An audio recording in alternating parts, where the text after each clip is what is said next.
This is the most challenging interview in the world. When the candidates received the exam papers, they were stunned. The exam papers were blank sheets of paper with no instructions attached. Then the examiner informed us of 3 rules. First, you are not permitted to communicate with the invigilators or security personnel. Second, you are not permitted to damage the exam papers. Third, you are not permitted to leave the room. If any of these rules are violated, you will be disqualified. The next 80 minutes would determine our future fate. After the examiner left, everyone stared at the blank paper on the table and fell into deep thought. Some suspected the paper had been tampered with. Others suspected it was just an ordinary blank sheet of paper. As time passed, a girl couldn't sit still anymore.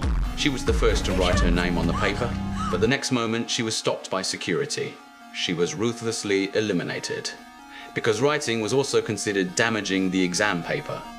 Seeing this, the others immediately put down their pens. The atmosphere in the exam room became strange. After a long silence, I suddenly remembered something about the rules. The examiner said we couldn't communicate with the proctors or security guards, but he didn't say we couldn't communicate with the examinees. So I tried talking to the person next to me, and I wasn't eliminated.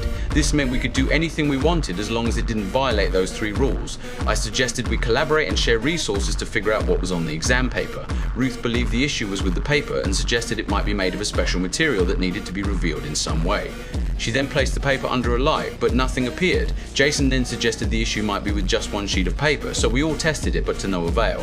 Half an hour passed quickly and Kelly looked around the room. She then noticed the emergency backup lights on the wall.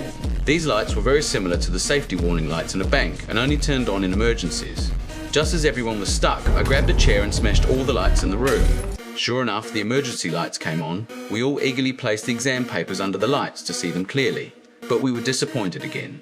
Now everyone was frustrated. I suddenly realized that the examiner said you couldn't destroy your own exam papers, but hadn't said anything about destroying others' papers. So I took the first girl's exam paper that had been discarded and scribbled on it with a pen.